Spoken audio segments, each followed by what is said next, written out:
Bismillahirrahmanirrahim. Assalamualaikum warahmatullahi wabarakatuh. Alhamdulillahi rabbil ka'bah allati ya'ti ilaiha an-nas min kulli fajjin 'amiqin lit-taubah. Asyhadu an la ilaha illallah wahdahu la syarika lah wa asyhadu anna Muhammadan abduhu wa rasuluh la nabiyya wa la rasula ba'da, amma ba'du. Allahumma salli ala sayyidina Muhammad wa ala ali sayyidina Muhammad.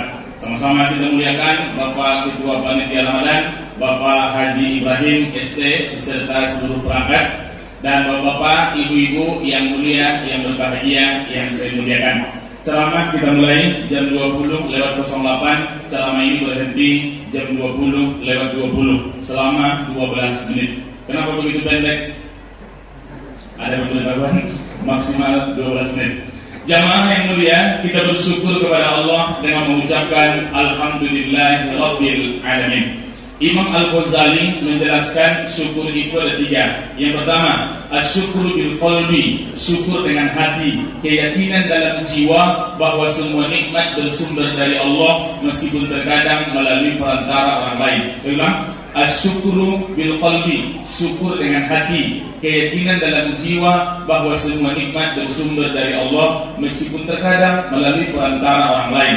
Yang kedua, asyukru bil lisan, syukur dengan ucapan. Maka Nabi bersabda, afdalu zikri la ilaha illallah, seafdal zikir la ilaha illallah, wa afdalu doa alhamdulillah, seafdal doa adalah alhamdulillah. Yang ketiga, asyukru bil af'al, syukur dengan perbuatan, menggunakan nikmat yang Allah anugerahkan sesuai dengan tujuan Allah menganugerahkan itu kepada kita. Dikasih kita mata, kita pandang yang elok-elok. Diberikan kita mulut, kita berucap yang baik-baik. Dan diberikan kita kaki, kita melangkah ke tempat-tempat yang baik. Kalau yang 3 ini kita lakukan, kita termasuk orang-orang yang bersyukur. Kalau kita bersyukur, janji Allah di surah Ibrahim, surah 14, nomor ayat yang ke-7.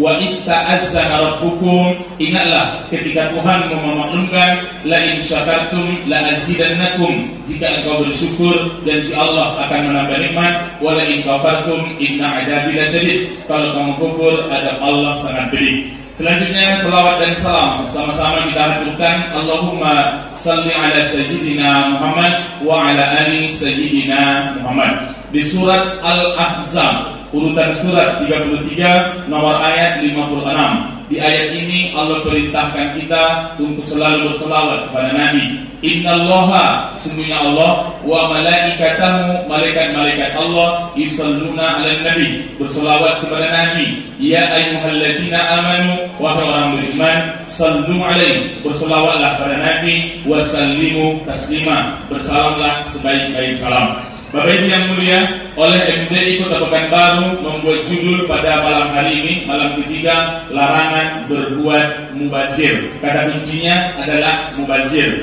Di surah Al-Isra, urutan surat yang ke-17, nomor ayat yang ke-27. Di ayat ini Allah mengecam orang-orang yang mubazir. Innal mubazzirina kanu ikhwana syayatin, sesungguhnya orang-orang mubazir adalah kawan-kawan teman-temannya setan. Setan tidak lagi menggoda orang mubazir, karena kata setan, sesama kawan dilarang saling menggoda, karena orang mubazir kawan-kawannya setan. Apa mubazir itu? Berlebih-lebihan. Apa mubazir itu? Berpoya-poya karena lifestyle, gara-gara gengsi. Apa mubazir itu? Jamaah yang mulia, termasuk sikap kita berlebih-lebihan, berpoya-poya, dan menghambur-hamburkan sesuatu yang tidak penting hanya demi gaya, lifestyle, dan juga supaya dipuji oleh orang lain. Maka salah satu tujuan berpuasa supaya kita merasakan perasaan yang dirasakan oleh orang lain, sehingga kita mudah untuk berbagi dengan orang lain. Contoh, bapak-bapak, ibu-ibu, true story. Tahun 80-an di satu negara di Afrika terjadi bencana busung lapar. Perutnya besar, kaki kecil, tangan juga kecil. Karena busung lapar yang ada, seluruh pemimpin di dunia berkumpul rapat untuk membahas mengenai masalah busung lapar. 6 jam, 7 jam mereka rapat dan konferensi, tapi solusi tidak dapat. Kenapa? Yang mereka bahas masalah kelaparan, tapi mereka yang membahas dalam keadaan kekenyangan dan makanan banyak di meja rapat, maka solusi tidak dapat. Oleh Allah kepada kita umat Islam diajarkan berpuasa, lapar, dan saat kita lapar kita akan merasakan, oh begini yang dirasakan oleh orang-orang susah, sehingga diri kita mudah untuk berbagi dengan orang lain, bukan untuk mengumpulkan hawa nafsu terhadap makanan. Banyak orang ketika lapar semua mau dimakan. Kadang-kadang jamaah yang mulia, tempat untuk cuci piring, spons, itu kalau siang hari menurut kita itu yang lain-lain. Dan termasuk sunlight menurut kita itu sirup karena sudah kelaparan. Jadi sebelum berbuka siapkan ini, siapkan ini, siapkan ini, tapi akhirnya terbuang juga, mubazir. Salah satu karakter hamba Allah. Berapa? Tadi hafalan saya sudah banyak, cuma karena ada 12 menit hilang semua hafalan itu.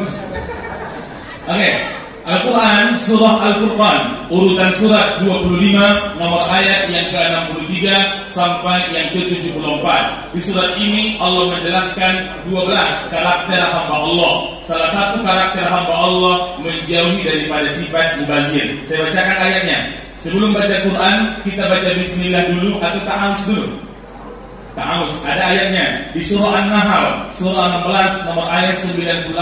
Fa idza qara'tal Qur'an apabila engkau hendak membaca Al-Qur'an fasta'iz billah, mohonlah perlindungan kepada Allah minasyaitonir rajim, dari godaan setan yang terkutuk. A'udzu billahi minasyaitonir rajim. Wa ibadur rahman, hamba-hamba Allah salah satu cirinya alladzina yamshuna 'alal ardi hauna, orang-orang yang hidup di dunia dalam keadaan tawaduk, rendah hati, tidak menyombongkan diri. Apalagi wa ibadur rahman alladzina yamshuna 'alal ardi hauna wa idza khatabahumul jahiluna qalu salama. Yang pertama tawaduk, rendah hati. Yang kedua, apabila dicemooh oleh orang-orang jahil, qalu salama, dia menjawab dengan keselamatan, tak menjawab makian yang sama oleh orang yang memaki. Yang ketiga, walladzina yabituna li rabbihim sujjadan wa qiyama, hamba Allah itu adalah senantiasa berdiri di malam hari untuk qiyamul lail dan ibadah. Dan salah satu yang kelima adalah yang keempat tadi, walladzina yaquluna rabbana srif 'anna 'adzaba jahannam inna 'adzabaha kana gharama innaha sa'at mustaqarra wa muqama. Hamba Allah pertama tawaduk, rendah hati. Yang kedua, karakter hamba Allah di ayat ini tak membalas umpatan, makian, cacian oleh orang-orang jahil. Karena kalau kita bahas makian dia, terus apa bedanya kita dengan dia? Yang ketiga, senantiasa ibadah, qiyamul lail. Yang keempat, berdoa, Rabbana srif 'anna 'adzaba jahannam inna 'adzabaha kana gharama innaha sa'at mustaqarra wa muqama. Yang kelima, walladzina idza anfaqu, kalau dia berbelanja, lam yusrifu, tidak berlebih-lebihan, wa lam yaqturu, tidak terlalu pelit, wa kana baina zalika qawama, antara berlebih-lebihan dan pelit pertengahan, itulah yang diajarkan kepada kita. Sesuatu yang berlebihan pasti jelek. Normal kita memakai baju 2 lapis, kadang-kadang 3 lapis kalau pakai jaket, ada sweater, ada singlet, ada baju kemeja, ada jaket. Kalau berlebih-lebihan dibuatnya 7 lapis. Itu sesuatu tidak elok dipandang mata, dan dia juga tersiksa di dalam karena hampir demam. Dan bapak-bapak dan ibu-ibu, terakhir nih, poin yang ketiga tentang mubazir ini. Besok ketika di Idul Fitri kita mengalami yang namanya minal aidin wal minal aidin, artinya kembali suci, wal faizin, dan menjadi orang-orang yang beruntung. Jadi kalau nanti ada orang nanya apa artinya minal aidin wal faizin, artinya bukan mohon maaf lahir dan batin, tapi minal aidin, semoga kita kembali suci, wal faizin, dan menjadi orang-orang yang beruntung. Ketika sudah bersih seperti bayi yang baru dilahirkan oleh ibu, ada 3 yang ditanamkan setan di hati kita. Ketika saat itu kita yang suci kembali menjadi kotor, kembali menjadi kotor. Apa itu? Yang pertama, yang ditanamkan setan kepada kita ketika sudah minal aidin, ditanamkannya sifat di hati kita rasa puas terhadap ibadah. Karena di Ramadan ibadah sudah banyak, di Ramadan amal sudah banyak, sehingga habis Ramadan masjid yang sekarang penuh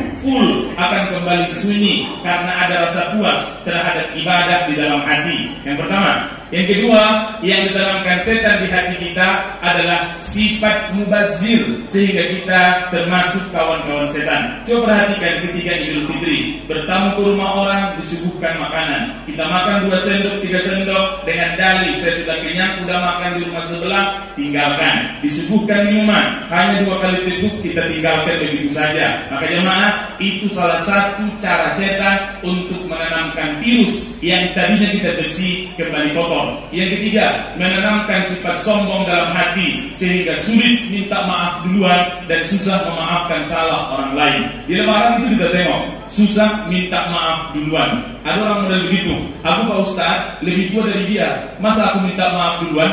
Aku kelahiran 71 Desember, dia kelahiran 72 Januari, aku lebih tua dari dia, masa aku minta maaf duluan? Ada orang yang begitu. Atau ketika ada orang minta maaf, kata dia, aku sudah memaafkan dia Pak Ustaz, tapi kalau untuk berkunjung ke rumah dia, tidak. Untuk melihat wajah dia, saya jijik, bagaimana mungkin saya akan datang ke rumah dia? Itu belum maaf. Jadi 3, Bapak Ibu ingat, pertama, ditanamkan sifat puas terhadap ibadah, sehingga kita merasa puas, dan tadi amal ibadah sungguh baik di Ramadan langsung menurun. Yang kedua, ditanamkan sifat mubazir ketika di Idul Fitri, sehingga kita termasuk kawan-kawan setan. Di Ramadan pun itu ada. Yang ketiga, ditanamkan sifat sombong dalam hati, sehingga yang tadinya kita mudah untuk memaafkan, tapi merasa aku lebih mulia daripada dia, aku lebih tua daripada dia, aku lebih senior daripada dia, saya orang lama di sini, dia orang baru, tak mungkin saya minta maaf duluan daripada dia. Jadi insya Allah sifat mubazir bisa kita hindarkan. Pas. Terima kasih jamaah yang mulia. Mudah-mudahan ceramah ini bermanfaat. Assalamualaikum warahmatullahi wabarakatuh.